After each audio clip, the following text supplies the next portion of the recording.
Welcome in, everyone. It's the UWF football show. This is head coach Kaleb Nobles. I'm Will Kennedy. We're going to break down a win, a nice win at home, back at home for the second time this season. Shorter comes in, 42-20, the final score. Coach, 3-0 to start the season. Just got to give us your initial thoughts coming out of the Saturday night game. Yeah, a good win versus a good Shorter team that is a former conference opponent, so that they got some really good players on their roster, and somebody that's always been giving us a good game. It's never been a blowout in the history of the series versus them. So I know our guys played hard. They played well for 4 quarters and did some good stuff. Scoring 42 is great.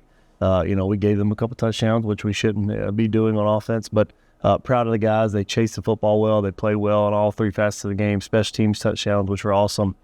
So excited about that. A lot of things to teach off of, which are much easier to do after a victory. Really was a little bit of everything in this game. Special teams that play a big role as we kind of go through. But for the third straight week, you come out of the locker room and play well. Get the football. You're able to put points on the board early. Get that offense kind of moving in the right direction. Yeah, I think every head coach in the country talks about the middle 8, right? As far as just trying to score before half, win the possession right before half, and then try to score something after half. And our guys, they've answered the challenge 2-3 weeks in a row as far as stopping them on offense and then giving us the ball and go score. So we got to force a turnover right first play at halftime and then go score, I think, 2 plays later, which was awesome. So it gives a good momentum to start that second half. Momentum is such a weird thing in football games. You guys are up 15-0. You get a 2-point conversion after the first one. And then you got this weird play where Marcus is playing well, offense is clicking pretty well, but it's a little screen pass in the middle of the field, and all of a sudden I couldn't quite see what happened. It looks like it just got stripped out of the hands, and that just made the game feel weird, kind of like the previous week up in Kentucky. All of a sudden you have this, ooh. Yeah, it did. It was a screen pass trying to throw, and really probably just throw it in the dirt at 3rd and 20, get into a long situation, trying to catch him with a good pass rush. So a crazy play. Ball bounced up off of somebody's, I think, shoulder pad, and the guy caught it perfectly. Missed the tackle, and he goes and scores. So it's one of those freak plays that you're really frustrated about, but you watch the film and it's like, well, man, all right, that's kind of just a crazy play. So it did give them some energy, right? Kind of took some energy from us, but I think our guys responded to it well the rest of the first half. Well, the offense kind of did slow down a little bit for a while there in the first half, and really running the football was tough against the show. It was a good D-line, right? There's a couple interior D-linemen they have that are pretty good players. We've, every single one of their players on defense was a returner, right? Maybe not a starter, but a returner that was on the roster last year. So you cannot replicate those reps and experience, and the defense line is really good. And I think they're going to make some noise in their conference this year. And so we know there's things to improve on watching the film and some good stuff, but really one guy there every once in a while just got to clean some things up. Special teams really did play a big part in this football game, and you've got a couple mistakes that they made, obviously, that you guys capitalized on with special forces. But once again, Michael Shine and their punter, too. Credit to Walters on the other side. That's one of the best punted football games, which sounds weird to say that I've ever seen. It is. Yeah, Michael Shine, like I keep saying, is a great player and probably one of the best punters in the country, if not the best on our level. And he's got multiple 4.5 to 5 second hang times, right? So that ball hangs for a while, it gives our gunners a chance to get down there and go cover, and then makes punt returners make a decision. Are we going to catch the football or not? And so he has given us extra possessions almost every game this year. So we look forward to having him on the field. Hopefully not too much. So. He had 2 different punts, folks, where one, the way the ball was angled, I was like, oh, if this thing hits and goes forward, and it did, and relieved deep inside the 20, a 50-plus yarder. And then he had one where the ball was angled the other way, like it's going to spin backwards. And is he a golfer? Because he certainly might be. He's got every different club in his bag. He's got the short game. He's got the long driver. So he's a good player, and he's somebody that we look forward to having on the field. Your kicker, Brogan Wolver, who last week missed one, but came back really strong this week. He'd make a couple. There was an extra point that got pushed back to be a 35-yarder. Nice to see that, including a 39-yarder late in the game. That's the distance you started going, okay, we've got this in our bag. Yeah, him being a true freshman, he's made some good kicks for us this year that give us extra points and give us some good field goal distances. So he's somebody we got full confidence in. The guys love him. He's a great player, great kid, phenomenal student athlete. So he's doing a great job for us, and we're excited about him, being our kicker. Offensive numbers near the end of the first half. They look pretty good. Marcus is having a pretty good first half. There's a throw in there, I'm sure you once back, but for an interception during the game. But first half, he's putting up the numbers and not running the ball exceptionally well. Kind of did slow down. Great clock. I'm going to give you a golf clap here. Clock management at the end of the half. Again, with your punter, you're able to pin them deep. And it's they got to make a decision. It's 18-6 at this point. Do they try to get something in the final 2 minutes of the half, or do they just try to play the clock down? they run a play, you call a timeout, you get the ball back, or an opportunity to get the ball back, and then we get a special teams play. Yeah, no, that's the middle eight that we talk about, and then my job is to make sure we try to manage that the best and give our guys a chance to go make a play. So we're trying to get the ball back, or we stop them. They throw an incompletion on first down, stops the clock. Second down, call timeout. Third down, call timeout. Right, so then gives our punt team, our punt return unit, a chance to get out there, and Tony Newsome making plays like he always does. So great blocking by the other 10 guys. We tried to go for a block, didn't get it, but they set up a perfect wall on our sideline, and then, just give Tony a chance to go make a play, which he did. And so to go into halftime 24-6 is way better than 18-6 for us. I'm looking at the replays on the broadcast, and Javon Swinton's up there blocking. You got a couple of really nice blocks. I think Lumpy got one in there too. Really sprung that. We saw Tony have one against Wesleyan a week ago, and it got nullified by penalty. So great to see this one.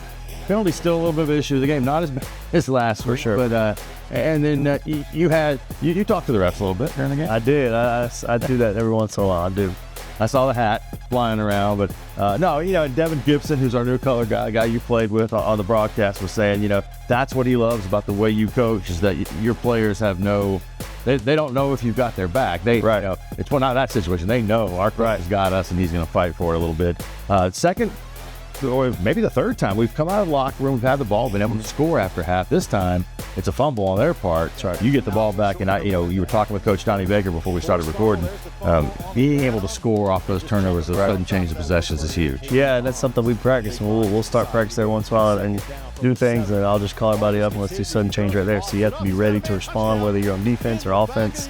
And so our guys do a great job of that. They've done a great job of that all season. And when you're gifted possessions right inside the red zone as an offense, you need to go get points. You cannot walk out of there with no points at all. So excited about how our guys did that, and they did a great job of scoring a touchdown there. Really nice play design that ends up with the touchdown on the back of the end zone. Right. Really wide open, and a really nice touch by Marcus. It was a good throw. It had a little bit of pressure. It was a little naked boot, away from the pistol side. So good job, Marcus and Tyshawn Mansell doing a great job of getting open on a little swap corner release route. So really good play, something we installed this week, really on, I think, Wednesday or Thursday, and our guys executed at a high level. That touchdown right before the half, and then going to the locker room feels way different, right? 18-16, 25, or 18-6, 25-6. Then you come out and get it. All of a sudden you're up 32-6, and it starts to feel like, right, we can do, maybe put this to bed early, get another nice touchdown. I thought the catch of the day, TJ Lane in the end zone. That's right. Twist one way. It's like the outfielder in baseball where I misread it, or it got caught in the wind. I thought he dropped it. We said it's an incomplete pass, and then we realized no, he just got it in his knee. Yeah, he caught it right at his kneecaps after he bobbled it one time, and that was probably the toughest catch we could have had to make on that one. We practiced a lot that week, and they played a little bit different, but it was a run play, right? That if they did a certain thing, we were running the ball, and they did not do that. So great job by Marcus and great catch by TJ to go make an athletic touchdown catch. Just really kind of weird the rest of the way. You're up, 39 at that point, 39-6, and then you get a couple of pick six. You got your second unit comes in there. They get a big play on offense. Things that you can look at in tape and say, here's what we did wrong. Right. Feels different. I mean, it ends up 42-20, nice 39-yarder by Brogan there. It's one of those weird ones, 2 weeks in a row where you kind of look at the score and think, okay.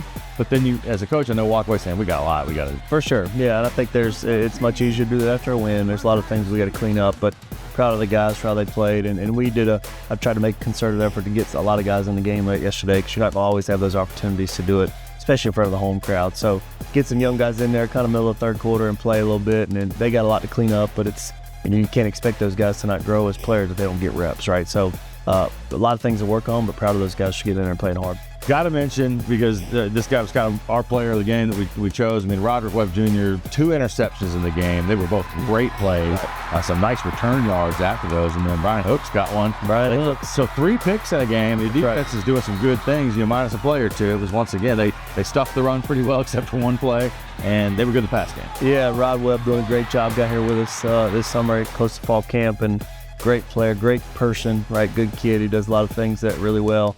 I got to get on him because I thought he could have scored on the second one. He started tiptoeing and leaned out of bounds. Yeah. So, but the first one was a great play, right? Just tracking the ball, turning inside, using technique we've been talking about. And then I really love the Brian Hooks interception, because a lot of people don't know it, but Brian Hooks walked on for us in 2023, but he didn't play. He was a filmer for us. He flew the drone for an entire year and earned his right to get on the team. Has done nothing but work his butt off. And so to me, that's why I coach, right? Why I do these things, because kids get rewarded for their work, and he's one of those. It's a testament to that. Celebration on the sideline with epic. I mean, you could feel that. What you're saying, what Coach is saying, his teammates feel the same way, and you can see that. So, 42-20, you take it. You can't be better than 3-0 if you played 3 games. And so I know we get caught up in the scores as fans and supporters, and we look at rankings and all that and kind of compare to other things, but really all that matters is you're 3-0. That's right. You're going on the road up to North Greenville, be a 6 o'clock kick, Pensacola time on Saturday. It's a place that can be a tough place to play. You've got some insight into it. Coach Donnie Baker was just up there, but they know us. We know them. This is a very familiar opponent, and they got a good quarterback in Dylan Ramirez. They've got some experienced guys, and I'm sure they're licking their chops a little, saying we can knock off a top 10 team. That's right. No, it is a really tough place to play. They're going to have a great crowd. Their student section will be packed.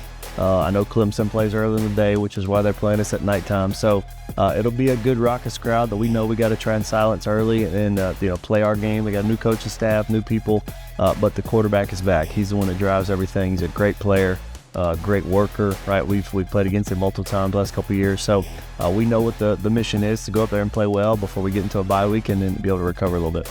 Yeah, they're a team that can be physical. We've played them before. It's always tough up there. It's a different environment. It is in old Tigerville, South Carolina. The schedule sets up nicely because we've got this game, then we take a bye, then we make a long trip out to Oklahoma. You like what you were saying. You like the way the schedule kind of lays out. It does, yeah. I mean, to be able to have a kind of 2 different bye weeks during the season and be able to recover after a 4-game stretch, because really fall camp was a long grinding of a fall camp. So playing a lot of really good teams early in the season kind of helps, and then be able to recover, after this game coming up. So, but we know that's a week ahead. We got to play well versus North Greenville to go get a good victory up there. Not into conference scheduling really yet, the meat of it at least, but we do keep an eye on it. So interesting week around the GSE. Obviously, the Argos win, get to 3-0. West Alabama plays a ranked Charleston team. I think 17 and 18 in the country those two teams were. Heck of a football game. They won 28-24. One of your old schools, Valdosta, got a big win over Chihuahua. Right. Nobody was really quite sure what that was going to look like. 58-3 was the final. Chihuahua had played West Al tight the week before, and then kind of, I wouldn't know if I would call this an upset or not, but Delta loses their first game of the year, dropped to 2-1, but they went to UNC Pembroke, where Pete Shinnick used to be before he came here to the University of West Florida. And so it's kind of interesting. You look now, Valdosta's got a loss, Delta's got a loss, us and West Al still unbeaten, but everybody was in the top 25 this week, which is a statement about how strong the conference is. Yeah, it is, and our conference plays well every year, right? Historically, going to make a run in the playoffs, whoever wins the conference. So we know that we'll be battle tested, right? Playing our conference, every team in our conference is really good, right? So we got to play well, and those are down the line, but we know we're keeping an eye on them and make sure that we know we're ready whenever the whistle blows versus anybody we're playing. Hell, you guys go out on Friday, get ready to get into Tigerville, and then try to pick up win number 4. That's right. That's the plan. All right, you can follow these guys on social media for football across the different social media platforms. GoArgos.com has roster schedules, latest news and notes. You always look early in the week, but after we tape this to see if we get some conference awards. You know, there might be 1 or 2. There might be some defensive one in there, maybe some special teams mixed in there as well. And then the Argo Armada app on your phone or tablet keeps you connected to the program and these guys. So, Coach, congrats on the win. Thank you. We'll talk again next week, and as always, go Argos.